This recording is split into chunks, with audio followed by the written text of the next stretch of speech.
नमस्कार दर्शक बंधु आपण मानक स्वागत करुच्ची मीराज किचन अरोमा को। आज आम प्रस्तुत करवा बहुत ही टेस्टी बुंदीर लड्डू। जमती कि आपण जानते आगक आसुची गणेश पूजा। गणेश को अति प्रिय भोग होची लड्डू।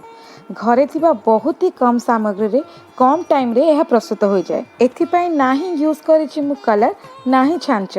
ताहले चलंतु एही टेस्टी डिलिशियस लड्डू तैयारी करबा। एथिपाई मु नेछि 1 कप बेसन। जेकोसी बेसन मध्य आपण यूज करि पारंती। तापर नेछि 1 कप पानी। एटा सेम कप जेउतरे बेसन मेजर करा जायथिला। आपण पाखे जदि मेजरमेंट कप नाही आपण जेकोसी कप रे मध्य मेजर करि पारंती। अल्प अल्प पानी दे मिश्रण प्रस्तुत करिबा जेपरि लम्स न आसे।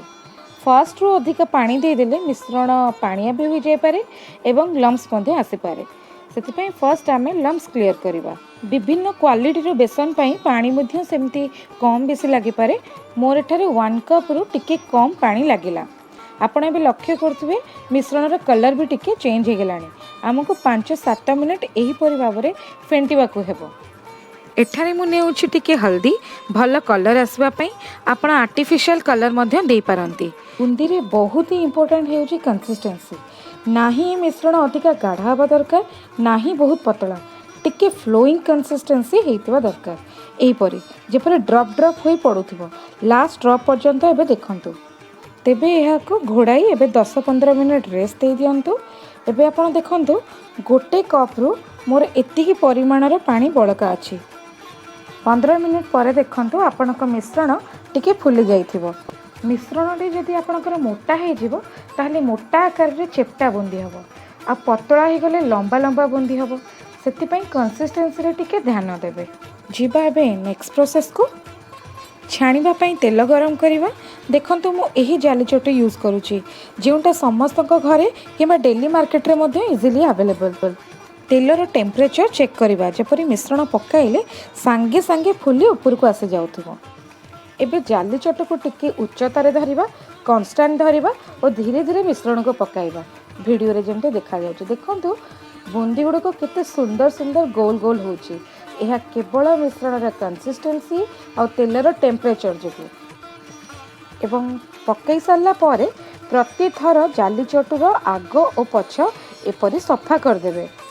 पोरटा क्लियर रहिले नेक्स्ट मिश्रण इजीली गली परिबो। बेसी समय बुंदी को छाणीबेनी। मैक्सिमम 15-20 सेकेंड बुंदी को रखिबे। नेक्स्ट बैच में मु देखै दोची आपण घी रे भी छाणी परिबे। मु किंतु एठे तेल रे यूज करछि। गैस फ्लेम हाई करके ही छाणीबे। गोटे बैच सरला परे टिके सिम कर दोथुवे। नेक्स्ट बैच बेले पुणी हाई कर देबे।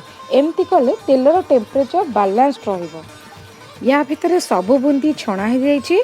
आपण यहाँ को मसाला बुंदी दही बुंदी मध्य करि परिबे। जिबा बे नेक्स्ट प्रोसेस को एवं सीरा प्रस्तुत करिबा। तापई मु नेछि गोटे कप चीनी एवं 3/4 कप पानी। आपण आपणकर टेस्ट अनुसार चीनी कम बेसी करि परिबे। सीरा को किछि गाढ़ा करिवा दरकार नै। हमको बस टिके अठाळिया हवा दरकार। एही परि जेपरि महू बेलिया हाथ को लागुथिबो। एबे सबु बुंदी को ऐड करिबा एवं भल से ऊपर तळ करिकी फ्लेम ऑफ कर दबा एवं दबा 2-3 गुजराती गुंड 1 टेबल स्पून चारमगज और किछि कटा जाइथिबा काजू पिस्ता बादाम एवं किशमिश। एबे भल से मिक्स करिबा एवं at least half an hour rest दबा। हाफ एन आवर पर देखंतु सबु बुंदी सीरा को सोक करि नैछि। एहा को एबे अन्य पात्र को ट्रांसफर करिबा एवं टिके घी हाथ होई लड्डू करिबा स्टार्ट करिबा। सेमिति तो लड्डू करिबा बहुत ही इजी होता है। जदि आपन को लड्डू हाथ रे बाइंड होनी देन गोटे स्पून घी एथरे मिक्स कर देबे। देन आपन को सुविधा हे परिबो। या भितर आपनकर फर्स्ट लड्डू तैयार हो जायछि। आपण माने देखि पारुथिबे एथरे बेसी एफर्ट बिल्कुल दरकार नै। आपण आपनका पसंद मुताबिक साइज रो लड्डू करि परिबे। गोटे साइज रो लड्डू एबे तैयारी करि नबा। एहा को आपण बाहर नॉर्मल टेम्परेचर रे 5-6 घंटा रखिला परे खाई परिबे। 7-8 दिन पर्यंत यह भल रहिबो। तेबे गोटे कप बेसन रे एही साइज रो 11टी लड्डू हेइछि। आपण आपणक रिक्वायरमेंट अनुसार बेसन नहीं लड्डू करि परिबे। तेबे ये टेस्टी डिलीशियस रेसिपी निश्चिंत ट्राई करंतु, खांतु और खुआंतु। जदि मो ये रेसिपी आपको भल लगिला लाइक कमेंट निश्चिंत करंतु। आगो को एमिति वीडियो देखिबा पई सब्सक्राइब करी बेल आइकन दबांतु। तेबे रहिली, देखा हेबो न्यू वीडियो रे न्यू रेसिपी सहित। नमस्कार।